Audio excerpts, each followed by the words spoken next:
Hey everyone, welcome to Behind the Code. Today we're going to be talking all about the Universal Analytics upgrade. And to do that, we're going to go right to the source.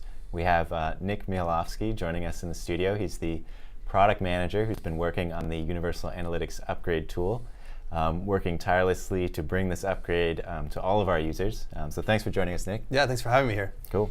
Let's take a look at the agenda. So Nick's going to give us an overview of what Universal Analytics is. Second thing we'll do is we'll go through an overview of the upgrade itself. So what is it, why we're doing it, and just generally what the steps are, so you know a little bit more about that. Next, we'll cover some common questions. We've been getting a lot of questions from developers about how to use our upgrade tool, what that process looks like. Also questions about implementation and code. So we'll go through that as well, and Nick will give us some tips and great context along the way. And then at the end, we'll give you some resources that you can go to after the video. So if you have questions or want to find out more about a particular topic of the upgrade, you can check out the resources and learn more. Let's start at a super high level. For those who haven't heard of it before, what is Universal Analytics, Nick? Can you give us an overview? Yeah, it's a great question. I mean, Universal Analytics is huge, right? It's universal. Right. So let me try to contain it down into something really basic. Cool. All right. So in the past, Google Analytics has been about tracking websites and web pages. So over the past 15 years, we've seen a huge increase in mobile content consumption across tablets, and even content being distributed across many other factors like kiosks, game consoles. Mm-hmm. And so what we saw is a need to create new infrastructure within Google Analytics that allows us to track user behavior across all of these devices. So we launched last year Universal Analytics as a set of features and libraries as well as infrastructure to allow us to now enable businesses to measure how users interact with their business across all these different devices. Cool. So it's a collection, you'd say it's some infrastructure changes, it's also new reports and new features, and also new libraries, all bundled together. Correct, That's all bundled Universal together. And what really it is a platform for us to add additional functionality and features to really help users better understand how or how customers help them understand how users are interacting with their business across all these different environments. Cool. Okay. So let's talk about the upgrade then. Sure. So why are we doing an upgrade? What is it? That's a good question. Yeah. When we launched Universal Analytics, we required users to create brand new properties or tracking units. And so all of the historical data that they had was still being processed by Classic Analytics, and only new properties were being processed by Universal Analytics. Right. So what the upgrade allows people to do is to actually upgrade their Classic Analytics accounts into Universal Analytics accounts. And the features are fantastic because now you have ability to get all the power of the new Universal Analytics while maintaining all your historical data. Mm-hmm. So you can still do year-over-year trends, month-over-month trends, pre and post the upgrade, but you can also take advantage of all the brand new features. Cool. So it's going to be seamless then in reports, right? Exactly. Awesome. Awesome. So how would one upgrade? Well, we try to make it as simple as possible, and we boil it down into two easy steps. Mm-hmm. The first step is you actually have to transfer processing from your Classic Analytics to Universal Analytics, and that's done through a tool. The second step is to actually re-tag or re-implement the tracking code to go from the Classic tracking library to the new Universal Analytics library. Right. Now, the second step is optional, but it's highly recommended. Okay, so you don't have to change your code, but we recommend that you do. You don't have to change it, but we recommend you do. Okay, and maybe we'll talk a little bit more about that later when we talk more about implementation of code. Cool. Now, one other thing that I wanted to ask you, because I've gotten a bunch of questions on this, is there anybody who shouldn't be upgrading right now? Because a lot of people watching this might have the question, should I upgrade or should I wait? Or is there anything people should know? It's a great question. So today, there's many features in Google Analytics. The double-click integration features that deal with remarketing, double-click for advertisers, these features, the features that uses the DCJS tracking code, mm-hmm. These features we're still working on to support them in Universal Analytics. Okay. So if you are using any of these features, you should wait just a little bit longer till we have full support for all the features. Cool. So if you're using those, you shouldn't use the upgrade today. The other set of users who shouldn't do this upgrade is if you're not familiar with how you've implemented the tracking code, make sure you go to somebody who is more familiar and make sure that there's no issues with your implementation that will break. So you want to make sure you go through all of you spend the time learning about what this upgrade is and the implications it could have. Again, there's many people using Google Analytics, and a lot of them use it in very creative ways. And so if you are using it in a creative way, you want to make sure that you know all the caveats involved to make sure that your upgrade is as seamless as possible and there's no risk of data quality issues. Sure. So for example, if you did like a really custom implementation with GA.js on your website, correct, you're definitely one of the people who we would suggest would spend a little bit more time up front to figure out if anything's going to break when you update. Absolutely. Yeah. Cool. So let's talk about the upgrade tool. Because you mentioned there were 2 steps, right? You're going to transfer your property using a tool, and then you can optionally update the code. Yep. So this would be step 1, using the upgrade tool. Correct. Cool. What is the upgrade tool? What do you do? Right. Well, the upgrade tool starts with the admin UI in Google Analytics. Okay. I think I have a screenshot, so let me show it, and then you can give us a Yeah, description. fantastic. So the upgrade tool allows you to come into the admin UI. There's a new section for upgrading Universal Analytics upgrade under each property. So this happens at the property level. So if you look at the property column, you'll see a new tab for the upgrade. And when you click on that, you'll actually be able to go and get to a page that takes you through a series of steps to transfer processing from Classic to Universal Analytics. Okay. So what you do is you come into the tool, you accept it, you look through the information, read all the documentation. When you're ready, you click to the next stage. You get a dialog sharing kind of all the little caveats and details. And once you've agreed and you confirm, we actually schedule your property to be transferred. Now the transfer actually takes between 24 and 48 hours. Okay. And so you can actually come back, you'll see a little state change that says transfer in progress. And actually under the tab for Universal Analytics upgrade, it'll say transfer in progress. Right. So you can always revisit to see where you are, at what stage you're at. Okay. Once we've finally transferred after that time, then it'll be saying transfer complete. And so that means once the transfer is done, you've completed step 1 of the upgrade process. Okay, so I click the transfer button, I'm going to wait 24 to 48 hours, check my account, and it's going to give me a notice that says it's done, right? It's that easy. That easy, cool. So during that time, can I still send data? You can continue to send data, but during the time, you should not retag to the new tracking code. Right. You need to make sure that you complete step 1, which is the transfer of processing, before you move to step 2, which is the actually re-implementation of tracking code. Otherwise? If you don't do that, there could lead to data quality issues. Okay. So transfer, wait until we confirm it's been done in your account, and then you can change your code if you want to. Exactly. Step 2. Cool. So I've gotten this question from a number of users who don't actually see the upgrade tool in their account. Is there any reason why someone out there today would not see the upgrade tool? Yeah. And how do they get to see it, I guess? It's great. So we whitelisted or enabled this upgrade tool for pretty much all of the different accounts and the properties within. The only properties and accounts we haven't enabled it for is for properties or profiles that are using any of our double-click integration features. For example, remarketing or double-click for advertisers. If anybody's enabled these features, we've explicitly not enabled this tool for any of the profiles within their account. And the reason why is that we want to be extra careful because we don't have full feature support for these features in Universal Analytics. We're still working on them. Like remarketing, exactly. double-click stuff. Right, because we don't have the full feature support for that. We don't want to have somebody accidentally upgrade their account to something that they can't use. Right, okay. So for those properties, if you don't see this today, don't worry.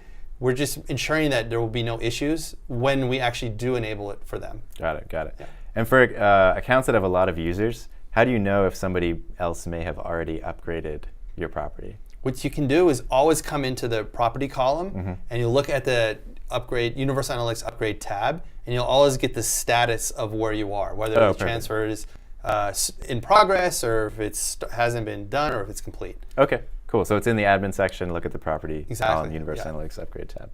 Great. So now let's talk about step 2 of the upgrade process, which is actually updating your code. So you mentioned that updating the code is actually optional, right? Step 1, transfer your property, but step 2 is optional. Right. Why wouldn't you update your code, or what do you get from updating your code? Right. So when in Universal Analytics, when we launched that, we also announced a new tracking code that works with Universal Analytics, Analytics.js. For web. Yeah. For web, yes. And so the Analytics.js library is a lot more flexible for developers. So if you are customizing the code, it's a lot easier to customize, and there's a lot more functionality built to simplify the customization. So customization is a big thing. The second part of it is for large websites. For example, with the new tracking code, we only use 1 cookie. The old tracking code, we use 5 cookies. So because cookies are sent with all the different requests on the page, you actually can reduce a significant amount of bandwidth for large sites as well. Cool. Right. And finally, I think the most important reason is that we have a bunch of new features we're working on with Universal Analytics. We've announced some like user ID. These type of features will only work with the new tracking code. And increasingly, we've kind of have a team mandate that all new features are built only using Universal Analytics. Right. So increasingly, we can't talk about them here, but we are working on many new features that will only be supported by by the new Analytics.js tracking library. Right. So if you want access to the latest and greatest stuff, use Analytics.js and upgrade your code. Right.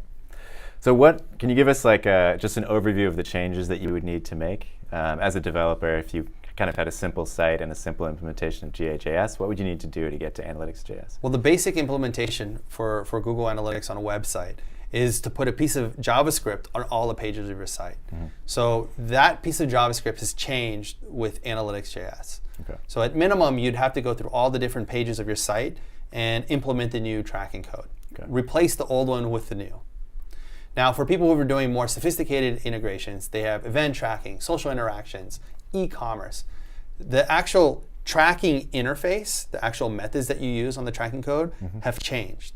So what you'll need to do is update all the places where you're calling the old library with the new methods that are corresponding to the new library. Got it. So for some people with big sites, this is actually a pretty sizable amount of work, right? Yeah. Do they need to update everything all at once? I mean, could you have on a page some old GA.js code and some new Analytics.js code? Well, that's a great question. And so we've designed these libraries to work together, but there are some caveats. Sure. So for a given page, the tracking works at a property ID or a property ID. So this UA number, UA XXX-Y. Right. And so for one of those properties, you can only use one tracking mechanism on a given page. So either using Analytics.js or GA.js for a given page. Now, across different pages, we have made these libraries work together. So you can have the old tracking GA.js code on 50% of pages for one property. Okay. And for the other 50%, you could have the new one, Analytics.js, for the same property. Okay. So the problem really arises when you actually, for the same property on the same page, use different libraries. So for those people who are planning on retagging, you could plan to kind of break it up into chunks. I'm going to retag 25% of my pages with Analytics.js and so forth and so on. The problem comes when you try to get down on the page level and say, some of this stuff is going to be Analytics.js on this page, the rest is GA.js. That's not good. Right, exactly, yeah. Okay. And that's for a given property. Now, of course, there's always the sophisticated users who are using multiple properties on the same page, right, for roll-up reporting or something like this. So if you have multiple properties on the same page, you can use GA.js for one of the properties and Analytics.js for the other property. The problem arises when it's the same property on the same page with two different tracking codes. Got it. Is there any reason to dual tag at this point? I mean, we have the upgrade tool, so is there any reason that you would want to dual tag your site completely with the old code and the new code, or is it just time to switch over completely? So dual tagging, what a lot of people do is they'll have the old legacy GA.js across their site, and then they'll create a new Universal Analytics property, and then they'll implement Analytics.js with the new one across their site. So you're tagging with two properties because we didn't have this upgrade tool in the past. Right. Now, when people compare the data between the two, they're always going to see a difference because the actual sequence of when the actual requests are sent, the hits are sent to Google Analytics differ. So we'll always never see a difference. So what we recommend for all users, now we have the upgrade, is to actually go through the upgrade. Don't dual tag. Don't create a new Universal Analytics property. Rather, convert your existing one to Universal Analytics. And that ensures that the data is most consistent. You have the historical data. And then make sure that you don't have these kind of deltas between the two tracking codes because they're firing at a different rate in the browser. Right. Okay, that makes sense. What happens for those people who are going to put this off, which I don't hold it against them for putting it off, what happens if they do nothing right now? So you have GA.js on your website. It's been working fine. Let's say you transfer your property over, but you don't actually upgrade your code. Right. What happens then? So once you've transferred to Universal Analytics, you can still send the data from the old tracking library. That will continue to work. Over time, you'll see that more features are added to the Analytics.js library, so you won't get to take advantage of them. But we'll still collect the old data and process that. Okay. And we can look a little bit into the timeline, kind of talk about like how this will work out in the long term. Okay, cool. Let's move. So we just talked about websites and code and implementation issues there. Let's move to mobile apps. Sure. So if I think the users out there who are using SDK version 1, that's really the library that we're talking about. Those are the people who are going to be upgrading, because version 2 or higher are already sending hits to Universal Analytics. So for those users using version 1, what does the upgrade process look like for them? Is it kind of the same thing as web? It's similar, but it's different. So it's important for mobile users to pay attention. Yeah. Step 1 of transferring from Classic to Universal Analytics continues to work. When you do the transfer, you might see some small differences in the way the sessions are calculated. You might have a lower number of visits to the site, but there's no way around this. This is just the way that we're changing on how sessions are calculated between the old Classic and into the new Universal Analytics. Okay. So you might see a slight decrease in the number of visits in your reporting profile. And that's for transferring on step 1. Once you've complete step 1, you'll continue to actually view your data in Google Analytics as a web profile. Now, when we introduced app tracking last year, we introduced a brand new data model, new app tracking Google Analytics. It was actually really based on Universal Analytics. Right. But it also came with a new app tracking data model.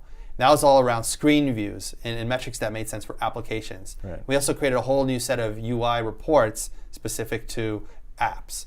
Now, those work with SDK 2 plus versions, but they don't work with V1 that's still using the old page view tracking. Right.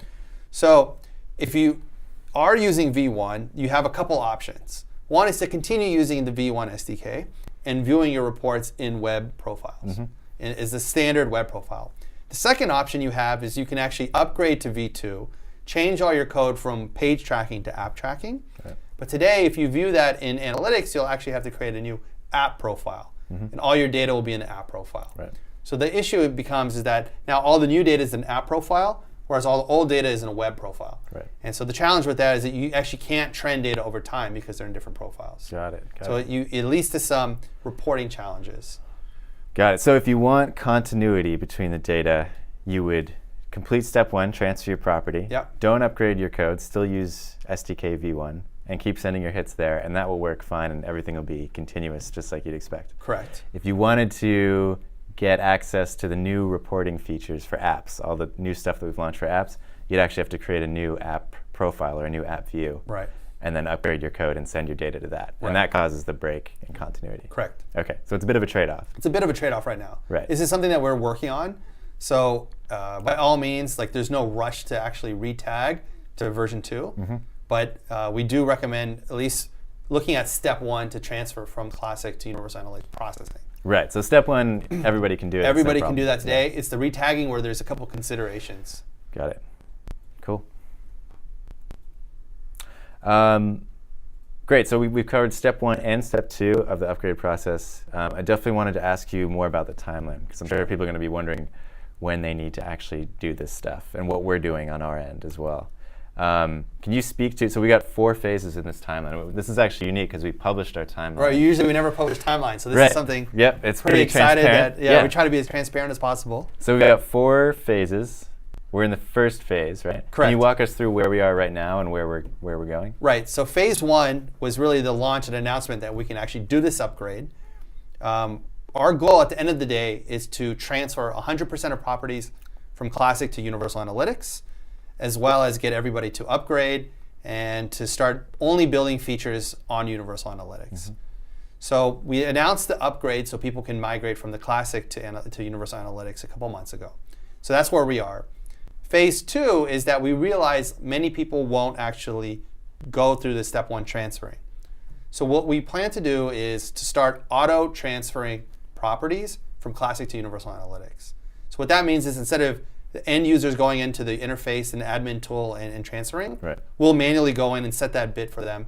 And then over time, their stuff will be transferred on the processing side. So when does that happen? So we've started with some test accounts, and that will start ramping up probably within the next month or so to start with small accounts that have much lower risk of having data quality issues. And then over time, as we get full feature parity, we'll then start ramping that up to account the larger accounts with integrations with AdSense, AdWords, the DoubleClick, and finally the premium clients will be last in that. Got it. Now, phase 3 is once we have full feature support. So again, we're missing some DoubleClick features. Today, Universal Analytics is still in beta, and it doesn't have some of the premium SLAs. So our goal is to have one large announcement that actually takes Universal Analytics out of beta, has 100% feature support, full SLA, and the goal is to do that early next year. And so once we do that phase 3, we'll be ramping up this auto transferring of properties much more. We'll be doing more at a time. And our final goal, or our final end goal, once we've reached 100% of properties transferred to Universal Analytics, is to then enter phase 4, which Universal Analytics becomes the default of Google Analytics. They become the same thing. At that point, we will actually announce the deprecation of the old tracking code, GAJS, as well as some of the custom variables. Got it. And so the announcement of the deprecation really means we'll continue to accept and process the data, but we'll do so for a minimum of 2 years. Okay. So after 2 years, we'll revisit whether we want to continue doing that or we want to make sure that everybody upgrades to the new tracking code. Got it. Okay. So auto transferring, nobody's going to be auto transferred who is using a feature that we don't yet support, right? Correct. We're waiting until we have support, and then we'll start moving those accounts. Right. A lot of people had concern about that, and Yeah. we're completely taking that into account. We're being very cautious on who we transfer, and only once we have full feature support and everything works well, will we then start enabling it for doing it more broadly. Got it. And it sounds like from what you were saying, when we get to phase 4 and we announce the deprecation of GAJS, there's going to be a minimum 2 years. Correct. Where you're good. So from today, you've got 2 years plus of using GAJS. Of using GAJS. And yeah, we'll support it. We'll continue to support it. Okay. Cool. There is kind of a nuance there. Some of the more power users are using a feature called custom variables. Custom variables was available in GAJS. In Analytics.js, we have something new called custom dimensions. Right. And there is really no migration between the two. That being said, if you are sending custom variables and you do transfer processing to Universal Analytics, we'll continue to process the custom variables in Universal Analytics as a legacy feature. Got it. But you wouldn't get access to custom dimensions unless you upgraded your code. Unless you upgraded the code. Got it. Cool. Cool. Well, we've covered step 1 and 2 of the upgrade, as well as the timeline. I just wanted to quick give everyone some resources that you can go to after watching this video. So if you want to learn more about how to upgrade, we have this whole upgrade center that we've published. It's at developers.google.com/analytics/upgrade. You can go there and it covers migration paths for whatever library you're using. We've documented how to upgrade from there. So definitely check that out. If you have any other questions on top of that, we have a UA upgrade forum that you can check out, and the link is here on this slide. And as I mentioned at the beginning, we're also going to be doing a follow-up Q&A session. So if you have any questions that we didn't cover today, and I'm sure there are a bunch out there, definitely post your questions to our Google moderator, and we should have a link to that below this video. So definitely do that, and we'll be back in about a month, give or take, and we'll answer those questions and hopefully some more as well. So cool, thanks for joining us. This has been Behind the Code, all about the Universal Analytics upgrade. Check us out on G+ as well. Feel free, as I said, to check out our Upgrade Center as well if you want to learn more. We'll catch you next time.